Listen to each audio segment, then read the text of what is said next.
Usando este texto, ¿no?, de Hechos 1,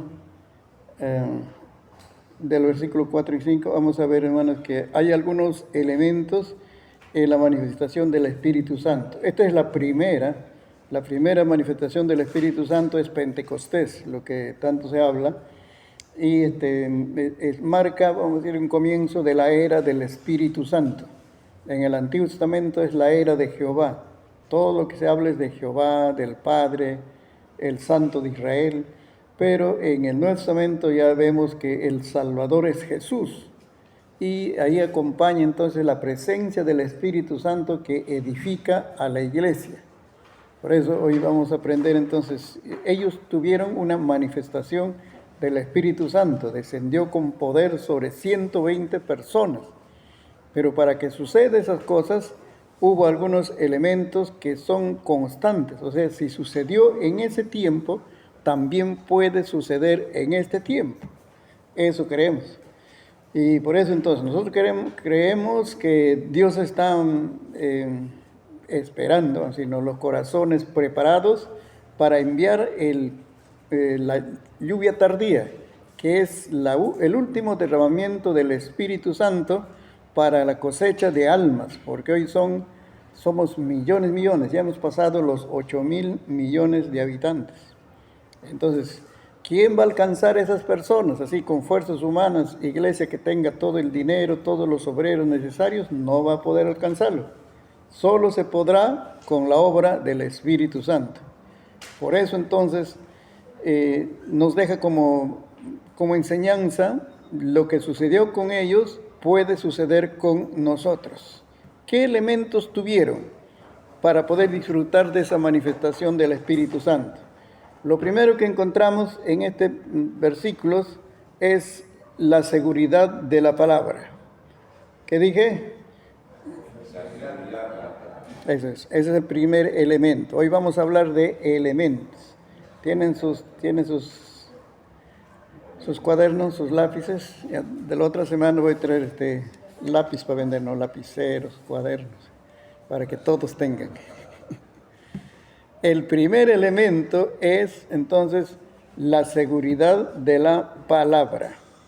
En estos dos versículos encontramos que ellos tuvieron la palabra del Padre y la palabra del Hijo, que es Cristo. ¿Dónde está la palabra del Padre?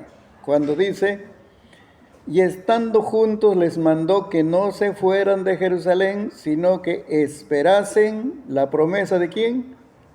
La promesa ¿de quién? Nada. Del Padre, pues. Sí, la promesa del Padre, dice. Entonces, eso está refiriéndose que en el Antiguo Testamento ya Dios habló que iba a enviar a su Espíritu Santo a esta tierra. Entonces, es una promesa, no es solamente, a ver si puedo, espero que así lo haga, algo así, sino que iba a venir el Espíritu Santo a esta tierra a morar en forma permanente. Hoy es la era del Espíritu Santo. Así como Jesús andaba en las calles de Jerusalén, toda esa tierra, ¿no? Judea, Samaria y Galilea, así ahora el Espíritu Santo, pero como ese Espíritu no lo vemos, está andando en esta tierra, cumpliendo la obra de Dios, de salvación, sanidad y liberación. Y por eso entonces ya estaba escrito en el Antiguo Testamento, más propiamente en Joel 2:28. Ahí está bien escrito. También en Isaías, en Jeremías también, con otras ilustraciones, ya estaba profetizado que iba a haber un derramamiento poderoso del Espíritu Santo. Esa es una promesa del Padre.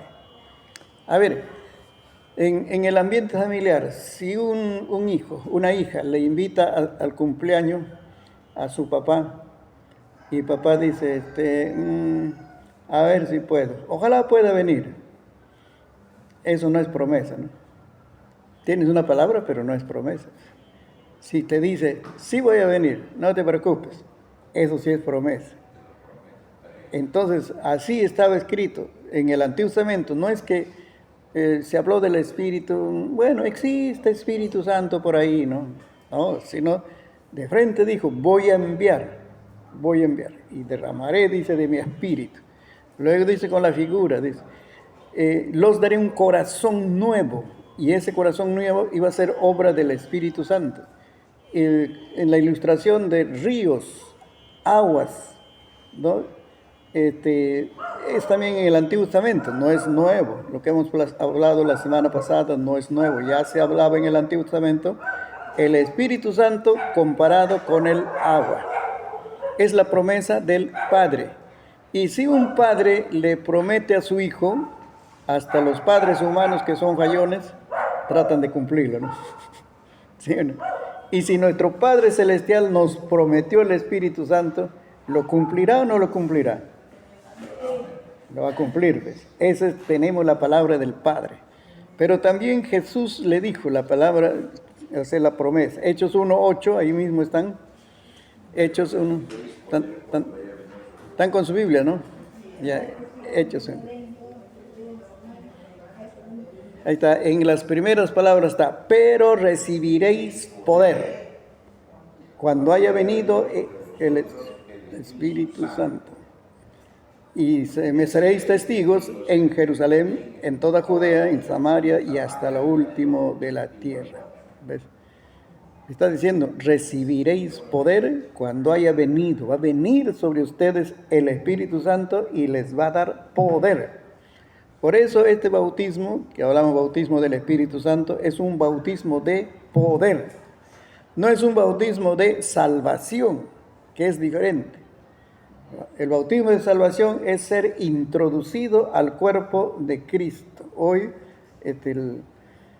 apreciamos esa obra maravillosa, ¿no? De que todo creyente puede tener el Espíritu Santo en su vida, desde el momento que se convierte. Ese es el Espíritu Santo de salvación. Ahí viene a morar. Pero el bautismo de poder es una manifestación de lo que ya está dentro de nosotros, ahora se manifiesta, hace obras en nuestra vida, en nuestra familia, alrededor. Por eso dice, ustedes van a recibir poder. ¿Poder qué es? Autoridad y autorización. Poder, capacidad de hacer cosas sobrenaturales. Y autorización, como yo te autorizo, para que le hables a esas personas que arreglen cuentas con Dios. Que le incomodes la vida, ¿no? Los que están ahí distraídos en tanta maldad y pecado, entonces le dices, Señor, si usted sigue ese camino, al final se va a encontrar con el infierno. Recuerde que yo le estoy advirtiendo. Eso se le va a incomodar, pues. Pero tienes la autorización de incomodar a la gente, por si acaso. No tengas miedo cuando hablas del Evangelio. Él está más miedoso porque le estás hablando de su destino eterno, de que va a morir, le estás hablando. Eso es lo que más temen las personas. Entonces no debes sentirte temeroso de hablarle de Dios, de Cristo, de que arregle cuentas con Dios, no. Porque, ¿sabes? Nosotros estamos autorizados por Dios para hablarles de esa manera. No faltando el respeto, ¿no? Sino, pero con seguridad la verdad, las verdades de Dios. Entonces ahí está, esa es la promesa de Jesucristo. Y les digo todavía que el trabajo que van a hacer. Ya cotejando con lo anterior, con el versículo 5, será dentro de no muchos días. O sea, no va a pasar mucho tiempo en que reciban ese bautismo de poder. Ese tiempo para ellos sería de repente lo que iban a pasar en oración. Pero para nosotros es desde la conversión comienza ese tiempo. De ahí comienza el tiempo en que tú puedes recibir el bautismo de poder. Hay experiencias del pastor Delgadillo más clarito. Él hacía en sus campañas o cultos de la iglesia, donde había personas inconversas, hacía llamamiento. Los que quieren recibir a Cristo como Salvador personal, los que quieren arreglar cuentas con Dios, pasen adelante. Pasaban adelante, 5, 7, 10, 15, 20, 30. Pero luego decía, ahora le daba ese tiempo. Esa era su forma. Ahora ustedes hablen con Dios. Así como si fuera una persona, un amigo cercano, háblele con Dios.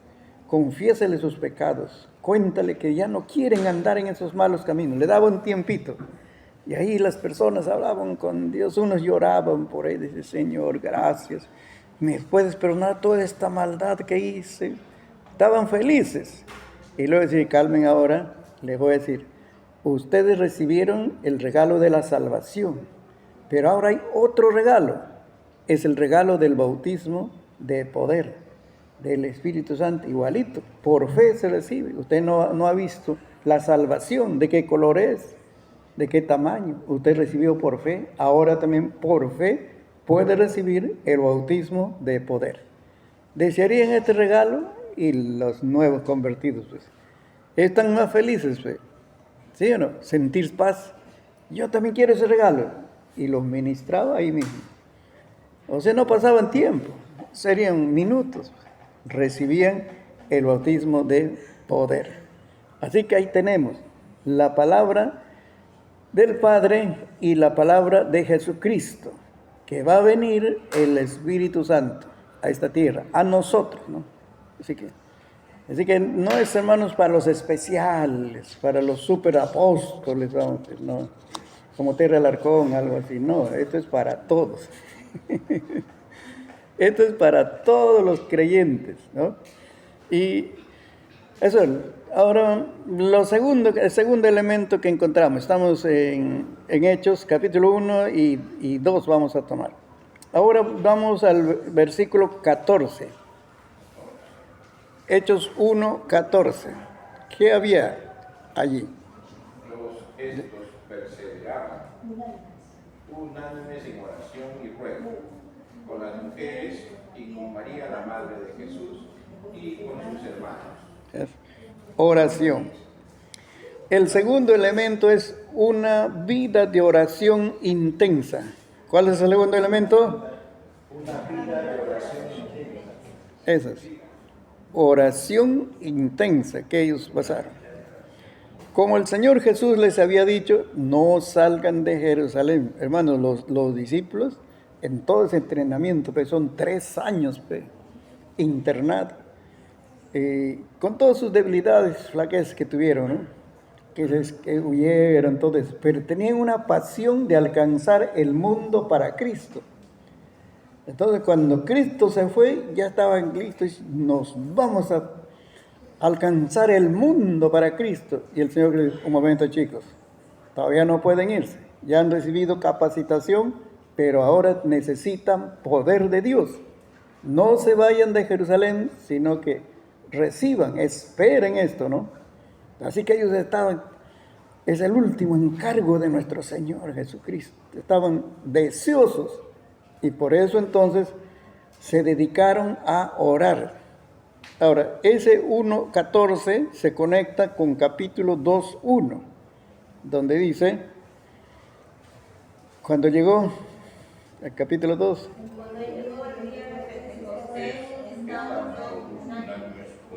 ya, hasta ahí, que sacando la cuenta son 10 días, 10 días que les dio la promesa. O sea, ¿qué significa eso? Que eso se saca por las fiestas de los judíos, ¿no? La fiesta de la Pascua, en esa Pascua murió el Señor Jesucristo. Pero en la fiesta de Pentecostés, la fiesta judía, descendió el Espíritu Santo. Entonces, entre la Pascua y Pentecostés pasaba 50 días. Sacamos la cuenta. 40 días el Señor Jesucristo se presentó, el Cristo resucitado, a los discípulos. Son 4 domingos y un jueves. Un jueves ascendió al cielo. Ahí se completa, vamos a decir, los 40 días. Pero para llegar a Pentecostés faltan 10 días. ¿Qué hicieron eso? Después que Jesús ascendió, volvieron a la casa ¿de quién era? El aposento alto. Ahí volvieron. Dice, era camino de un día de reposo. No significa que caminaron todo un día, no. Sino era la medida en que un judío podía caminar el día de reposo. Ellos, o sea, para ellos caminar mucho también era trabajo. Y por eso no debían hacer eso. Estaba medidito, como decir, solo puedes caminar 1 kilómetro. Y si pasas eso, ya es pecado. O sea, así era el guardar el día sábado, ¿no? Si quieren ser adventistas, hermanos, yo les doy permiso. Pero si quieren ser dominicales, también. Pero como dice la letra, a la letra era 24 horas. Y el día sábado, vamos a decir, tenían que evitar hacer ejercicios, o sea, esfuerzos físicos. Que ya los fariseos exageraron, sí. Que Jesús ministraba sanidad, esto en ese trabajo, dice. Ese trabajo no debe hacer sábado, ya pues se fueron al otro lado. Entonces, por eso se saca que esos días de oración fueron 10 días de oración entre el ascenso del Señor Jesucristo y el derramamiento del Espíritu Santo. Pero hay que ver el contexto. ¿Qué significa el contexto? Las pilas. Puedes comprarte pila nueva. Las pilas están mal. ¿Qué significa? Que no eran jornadas de oración. Hermanos, vénganse todos a las 5 de la tarde. Hermanos, vengan a las 7. Esa es jornada de oración. Sino era oración mañana, tarde y noche, internada. Por eso es oración intensa, 10 días de oración intensa, mañana, tarde y noche. ¿Puedes soportar? ¿Podemos soportar? Por eso entonces es una oración perseverante. A eso se llama oración perseverante.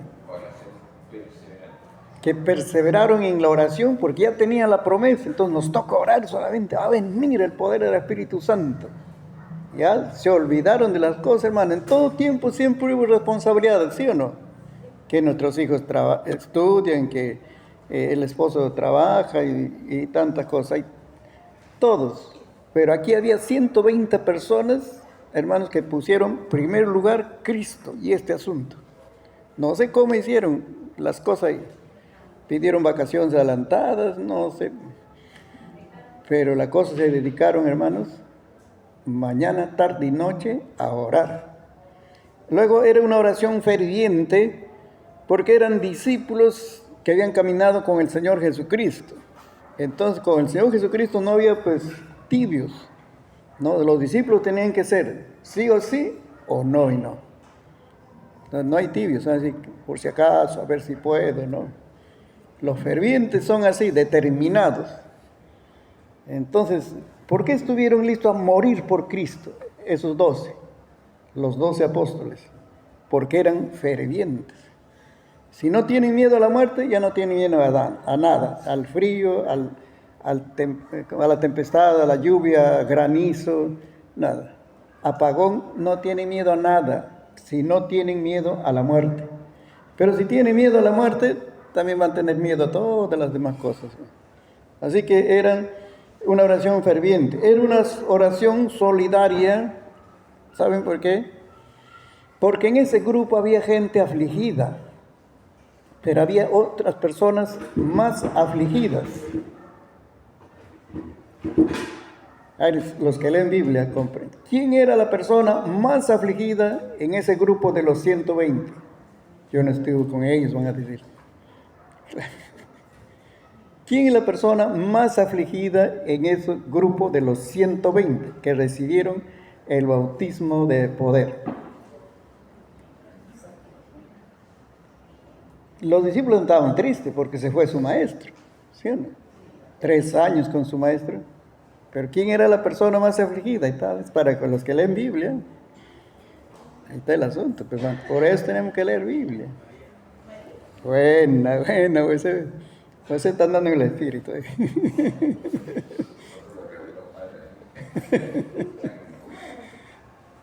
Claro, porque vamos a decir, María, la madre de Jesús, ahí estaba en versículo 14 habla. Y María, vamos a decir, es el sentido maternal, pero ella sabía que estaba criando al Hijo de Dios, ¿eh? Sabía bien claro, pero su corazoncito de mamá pues estuvo viendo cómo sufría Jesús en la cruz del Calvario. Y luego también estuvo en la ascensión, cuando Jesús ascendió a los cielos. Y ahí estaba en las oraciones. Quiere decir entonces, ¿por qué se dice oración solidaria? Porque entre ellos se consolaban. Estaban tristes, sí, pues se fue el Maestro, se fue el Señor Jesús. Pero dice, va a venir el Espíritu Santo. Se ayudaban unos a otros. No oraban solo por su problema, su necesidad personal, sino se apoyaban mutuamente, consolándose unos a otros. Esa es la oración solidaria. Era una oración con ruego, porque a Dios no podemos ordenarlo. No podemos ordenarlo. Al Espíritu Santo no podemos ordenarlo. A las personas podemos ordenar. A las cosas podemos ordenar. Podemos ordenar que sucedan cosas si estás andando en el Espíritu, pero no a Dios, no a Cristo. Entonces tenía que ser ruegos. Ellos, allí dicen en el versículo, ¿no? Estaban, dice, con unánimes en oración y ruego, con las mujeres y con María, la Madre de Jesús, y con sus hermanos. Eran ruegos. Así que el bautismo de poder se recibe con ruego, con súplica, con deseo. ¿Ya? ¿Estoy dejando entender? Sí. Y era una oración con objetivos bien claros. ¿Cuál era el propósito de esa oración? Tener más plata, tener más chakra, que te vaya bien el amor. ¿Cuál era el objetivo? Claro, eso era. Ese es el objetivo bien claro. Aquí estamos orando para recibir el bautismo de poder. Y estaban ahí los 120 que perseveraron, ¿eh? Posiblemente otros no llegaron hasta los 10 días, porque Jesús se manifestó a un grupo de 500 discípulos, pero 500 no recibieron el bautismo de poder, solamente 120. Estos eran los que estaban bien claros en su objetivo. Oramos hasta recibir el poder, y punto. No dijeron hasta 10 días, no dijeron hasta 11, 15.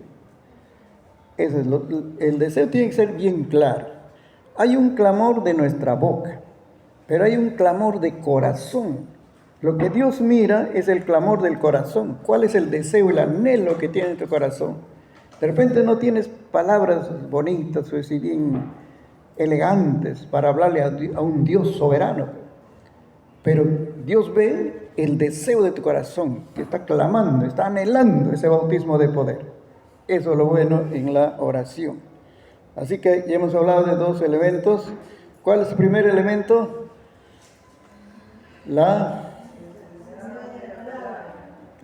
El segundo elemento, una vida de oración intensa.